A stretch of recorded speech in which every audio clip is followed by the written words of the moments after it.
That should be a tradition. Okay, Mike. I have it in my office, so it's a good idea.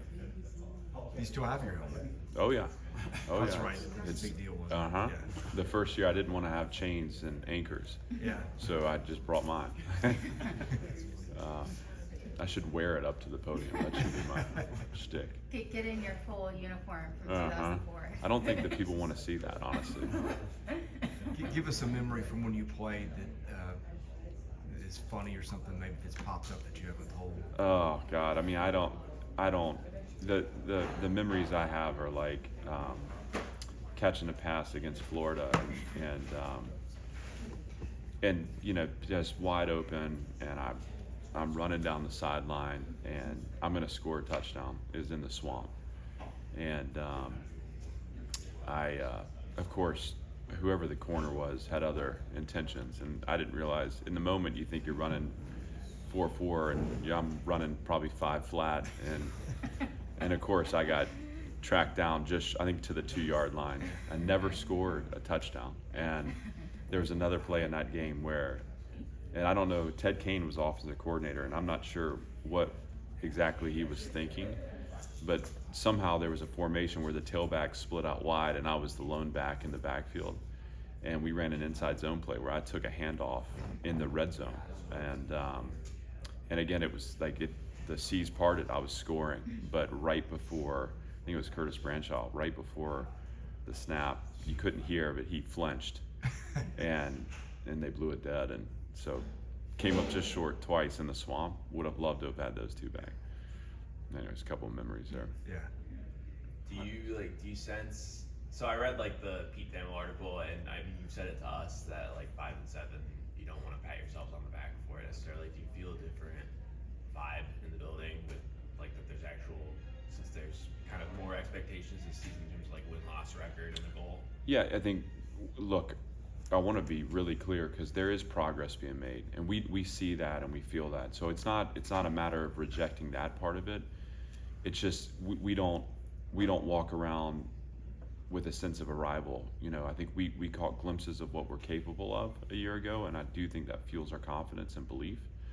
But obviously we're hungry for more, and so yes, I do believe there's a different vibe in the building. I think the experience of winning some tough games, one on the road, one at home, and just it's so clear too where there are areas for us to improve.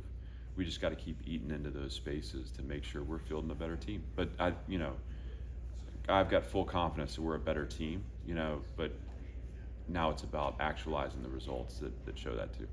Do you ever really pay much attention to preseason expectations or rankings that always seem to have you guys pretty low in the league? Or you say stuff to your players about that? Is it a respect card kind of thing, or is it a don't pay attention kind of thing? Gentry, I've kind of come to the point where I just don't pay attention to anything other than what we're doing. That's the only thing that motivates me. It's the only thing that grabs my attention. And the minute you start to shift and open up a lens to what's outside, you just expose yourself to things that I don't think are actually healthy to the build and healthy to the process. They just don't matter. And I don't expect people to understand where we are and what we're doing. I don't expect them to believe in what we're doing, but I do expect internally that we have the highest level of belief. And that's what I'm interested in seeing. And what I know to be true also, and this takes time, but the more that we build that internal space to where there's belief and confidence and it bleeds out into our on-field performance, the external narratives will shift, right? It's our responsibility to shift those, not by paying attention to them and arguing with them, but by being super focused on what we're doing inside so that it becomes manifested in external performance. That's the goal.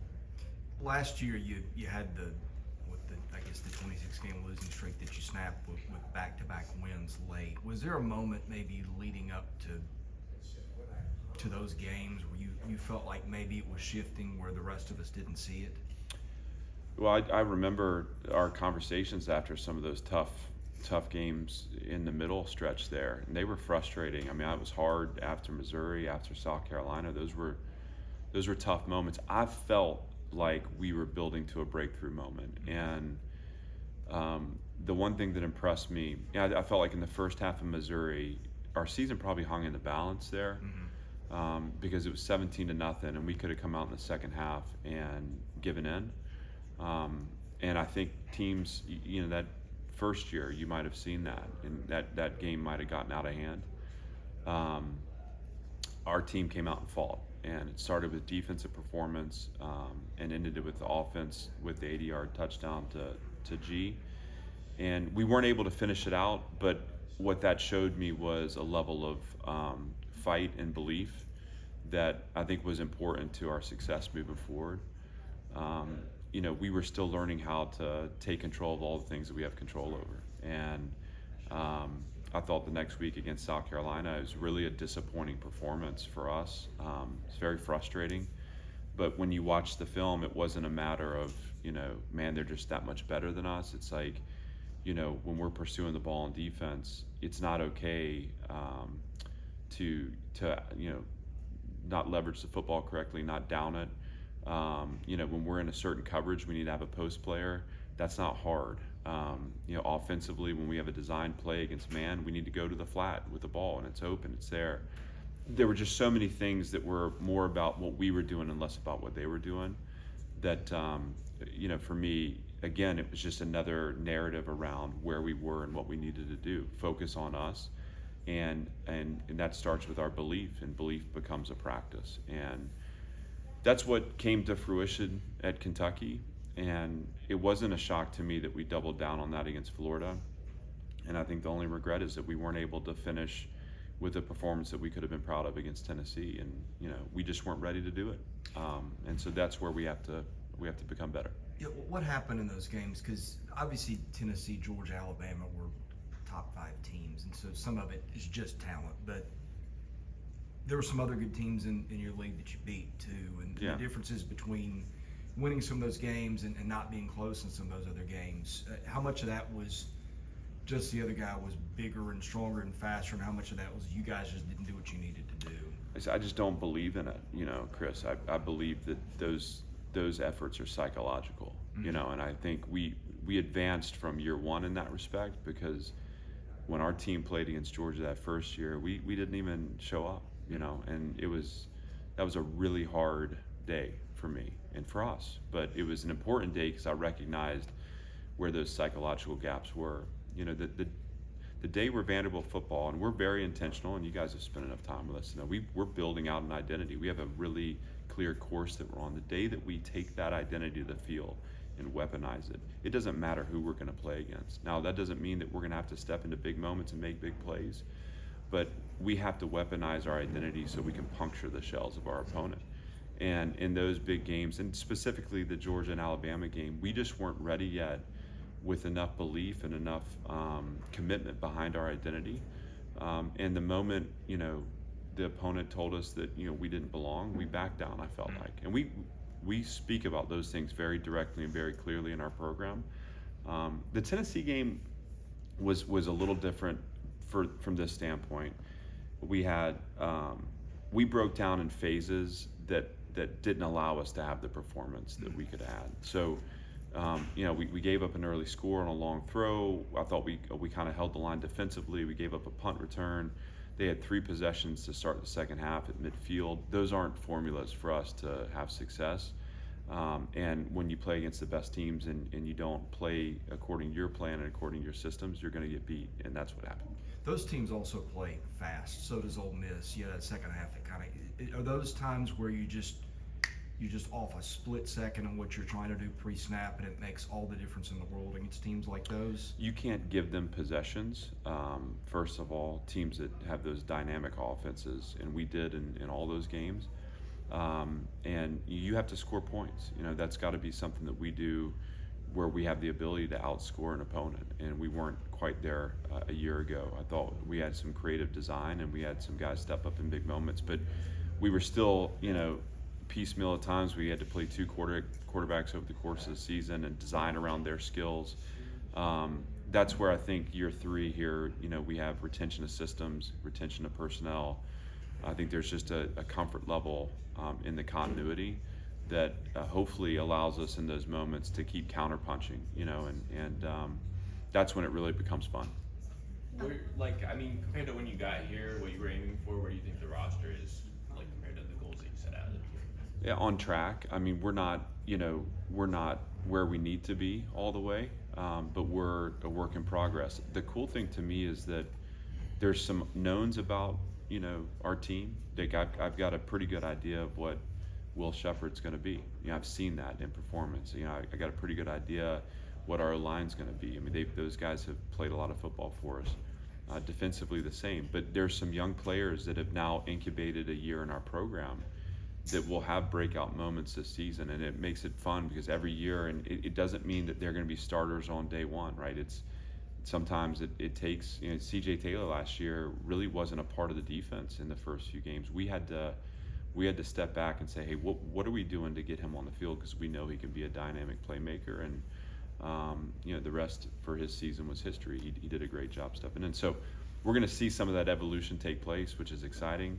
We're on track, but obviously we're aspiring for more. And I think with every year, we're just going to keep amplifying and building the team to what we know it can be. A few years in, Clark, has anything about this surprised you? Has this been more challenging than you thought it would be? Has it come together better than you thought it would? I think we always microwave things in our mind, and so it's easy for us to kind of create vision around what the finished product would be, and the steps to get there sometimes are a little more challenging. I think emotionally, I think mentally, and so when you start with the end in mind, it's very easy to think, man, I'm a couple of good speeches away, or a couple of good players away, or a couple of good moments away, and you realize there early on, like, whoa, this is going to take way more of me than I ever imagined. And that's where it's really not about you. Kind of learn it's not about you. It's the collective, and my job is to facilitate the performance in all the other areas.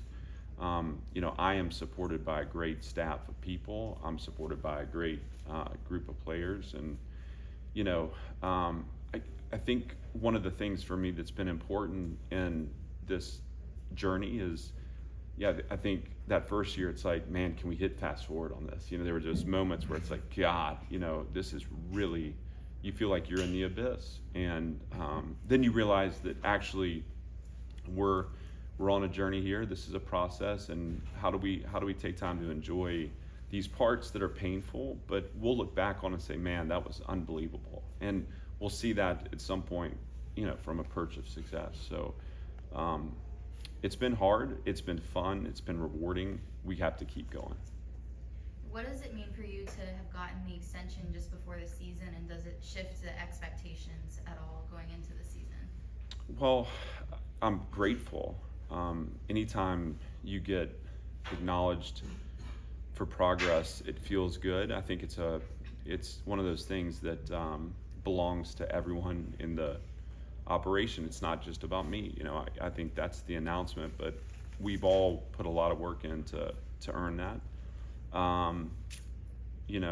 As far as the expectation goes, it's hard to elevate from what we hold internally. And so for me, it's not about changing anything. It's just about doubling down on the journey and the process that we're on. And what's being acknowledged in the extension is that we're on the right track, and the support from Chancellor Diermeyer and Candace Lee, it means the world to me, obviously, but we just have to keep our stern straight, and obviously too, success and progress are rarely linear. We were fortunate to go from 2 wins to 5 wins, but you can't just say, well, that means we're going to get X this year. We got to go earn it, and that's a part of our covenants. Earn it every day. When you get an extension, I don't feel like I deserve it. I got to go earn it. How did you approach your transfer portal strategy this offseason, and what do you think that those players are going to end up bringing to your team this year? For us right now, the portal is addition where we have opportunity. I think we're way more interested in retaining here early in the early goings. Can we add talented pieces? That's kind of the strategy. If we can, let's look to do that. obviously we have certain positions and certain areas that we'd like to add, and you don't have total control over that in the portal. That's why to us it's way more effective to build those skills organically. But Aeneas DeCosmo's done a nice job. Haven't been here in winter and spring. He's a talented player that has leadership qualities too. And then Prince Colley coming in the summer, which is challenging. You know, he's got to drop in and learn teammates and learn systems and language. But I've got familiarity with both those guys just because I recruited them both in my past and created connections with them and their families. And so hopefully that expedites their transition time. You know, as we move forward, the portal strategy will change as the roster and the team changes, and we'll look to address the needs we need to address. Our focus right now and success for us is how do we retain our young players in our systems, and I've been really pleased with how we've done that. How ready is AJ to be a full-time quality SEC starting quarterback? I think he's got still some to prove in that respect. I mean, I don't want to. I've got full confidence in him, and I'm excited for him. But you know, durability, and not just durability. It's also consistency in play, and you know, I believe he's got talented people around him, and for him we know he can make big plays in big moments. We've seen that. He needs to be able to consistently facilitate performance in those around him. And it's not unexpected to me that I think what's normal is that we anoint people and we make big statements about where they are. For me, I look at it honestly and say, you know, there's a lot to be excited about. You know, he's still young in his process, and we have to give him time and coach him into a level of consistency that can help us win at the highest level. You had a couple of big things off season happen, one a transfer, one an injury. I guess I'll start on the defensive side. You lose a corner to Miami, but you've also got a bunch of second-year guys that you recruited. You really targeted secondary. Where are you guys in being able to fill up and step in with quality corners? Well, we're going to need some players to step up. We return a bunch of snaps. I mean, BJ's played a lot of football for us. Tyson has. We have some guys that have been kind of patiently incubating in the program and waiting their turn. But you know, we'll anytime there's a subtraction from the roster, it's not insignificant to us. And yet, what we know about good teams is that good teams fill those gaps not just by being the same, but by actually evolving forward and being better. And this gives opportunities to players to step up and have great camps and earn roles. And you know, I'm gonna be excited to see the development of that position, and that's gonna come from second-year players, like you mentioned, and also, you know, we've got a talented young freshman that we're excited to see get out there and has already shown to have some, you know, just great instincts and some moxie, and again, he's got to be given time to learn and grow, but fall camp will be critical for him. The other one was Cole Spence, and that one particularly hurts because you lose to fourth or fifth year senior tight ends, and so you're not that you don't have guys that have played before, but that gets pretty thin and without a chance for you to react a whole lot given the timing of the injury. How does that affect what you're going to do? Do you go more spread? How do you attack that? Well, we've added a fullback to the roster, which I think is a great, if I could say so. And that honor is bestowed upon Gabe Fisher. And so if this sounds familiar to you, Yeah, NBA guy. Nashville native, NBA product. So I think we're on our way. He's coming for your job. That's right. I watched him catch a dig this morning, and I told him, you'll never catch a dig again, so enjoy that one. No, listen, first of all, they all hurt. I'm hurt. You know, Cole has worked really hard and really has been a bright spot to our program internally. You know, he hasn't had that opportunity on the field yet, and he was really heading towards a big impact this fall, and he's going to have to wait. And we obviously are behind him in his recovery and excited about him getting back, and we know that he'll be back stronger. Here's somebody who has incredible process, and so similar to what we've seen Bradley Mann do, we expect Cole Spence to come back stronger and better and ready. In the meantime, you know, we feel Logan Kyle's development in the spring, obviously, Justin Ball's experience there coming back. We've got a couple of young players too that are stepping in and have shown ability this summer, and we've got a really strong receiving core. And so for us, the formula doesn't have to deviate from what our system is, but we have the ability to maneuver how we need to put the best 11 on the field and to move the ball. And we're not, beyond, getting guys that have the ability to flip over and play a little bit on offense from the defensive side. We'll look at that too to say, hey, what is the best possible situation for us to make sure in all situations, all packages, we have the weapons that we need to have. And and I regret the fact that Cole got injured, but it's part of the game. Again, my expectation is that the team steps up around him and we don't skip a beat. So would you maybe go a little bit more four wide this year because of that than you have in the past at times? We won't begin by deviating too far from who we are, Okay. but certainly, again, in any game plan, we're going to have the ability to put 4 receivers on the field for sure. And depending on what the opponent's showing us and what we feel like our strengths are and how the young players develop, and that'll kind of dictate our process forward. Did the Northwestern scandal spur you to take a closer look at what's going on in your program? I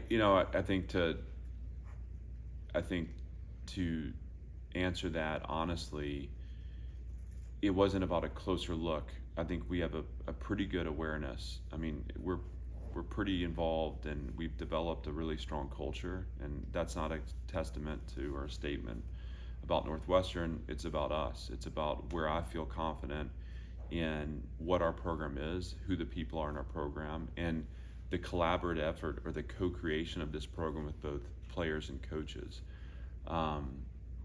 Anytime something like, first of all, it's so sad all the way across the board. I feel sick for everyone up there that was a part of that, involved in that. I know that has to be incredibly painful to so many people. And this game should always be about the protection and the enhancement of the student athlete. And the minute that it's not, it's not something that I want to be a part of. What I know is that situation can spark some really great conversations internally.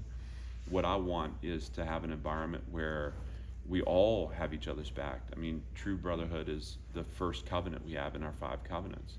That we have each other's back, that we're paying attention, right? And I think paying attention is so important.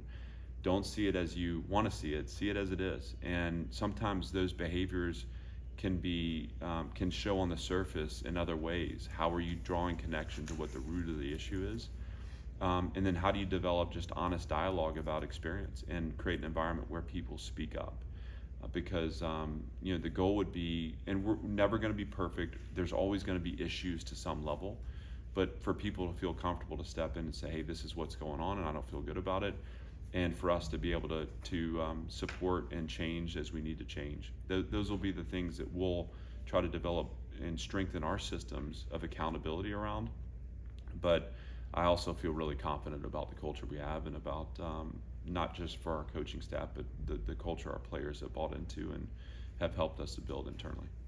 You guys good? Duran Parrish, he's no longer on the online roster. Can you confirm if he's no longer on the team? Yeah, we had a conversation, and he decided that he was interested in pursuing basketball, and we support that. I mean, I want the best for Duran. I actually just talked to him yesterday. We'll stay in touch and we'll keep supporting him. But it's like we always say, this mission is going to be meant for certain people. It's not going to be meant for others. Obviously, we always want it to be good for anyone who chooses to come in, but we also support those who figure out along the way that there's something else for them. You just spoke a minute ago about answering the Northwestern question about building culture and things, but that's a little different game than it was when you played, when you got the transfer portal and somebody just says, hey, I don't like it, I can leave. How much tougher is that for you, or is that a thing where maybe you test for culture or have some things that you can flag in the recruiting process to where it's maybe not as big of a deal for you as it might be other schools? We talk about selecting in, so we don't, recruiting's not something for us where we just spray a bunch of offers out and cross our fingers and hope. We're very intentional about being authentic in our approach and evaluating everything, so that we select people into our culture that we believe can thrive here. And it goes back to what I said to Robbie, like, are we paying attention? I think recruiting can become very easy to convince yourself of something just because you become so caught up in a relationship. We need to make sure that we have as good a systems as anybody in filtering players into our program that we know can have success. I don't believe that this day and age asks anything different of us in terms of forming a healthy environment. And so for me, it's really not hard. Am I being true to myself? Am I being true to what I believe a coach should be? Am I developing language and expectations around the program that I think drive a healthy environment? Humans are motivated by only a few things in life, but human connection is one of them. And when we create deep connections where we are both on both sides, having some level of risk and putting it out there, and we know that we're sacrificing for one another, that draws people in. And that's what this program's about. And we believe that also forms the strongest team. So it's not a challenge. And in some ways, when people decide to leave, I think it's an example of a strong culture, because those that outlie or orbit the culture, and they're not selecting into it every day, they need to probably go somewhere else. What's left behind then is a really strong core of people that believe in exactly what we're doing. Where are you guys going to, so where are visiting teams, where's their locker room going to be this season, and where are you guys going to be? I know before you come into the stadium you're in McGugan anyway, but where's your in-game locker room? I was hoping that we could get dressed at your apartment, Robbie, because I'm not sure. It's a little far away. Okay, well, those things are still being decided. I think it's, unfortunately, I felt like the visiting setup of the past was a really great advantage for us. I'm being told that the temporary setup's going to be nicer than what it was. I'm fighting that with everything I have. I've noticed they've burrowed some holes in the ground in the road there. That would be a nice place to. I'm just kidding. Those things are yet to be decided, but are being worked on. And by the time, obviously, we want to provide a first-class environment for the opponents. I don't know that we've done that in our past, and so this is a chance for us to do that, at least in temporary spaces. And once we get to the full build-out, it'll be, to standard. For the team, for our team, we want it to be something that feels like a space that is preparing them to win at the highest level. And so, we've got a few things we're working on, but I've got confidence that once we get to the game time, we'll have those all those issues addressed. Scrimmages at Ensworth again? The first one will be at Ensworth. The second one we're going to do in the stadium. So it was important for me to have one outside of just our mock game, one in the stadium as it is, just to get a feel for it. And so that means they got to do some laying down of the turf here in the next couple weeks, but we'll be excited to get back in the bank. All set? Thanks.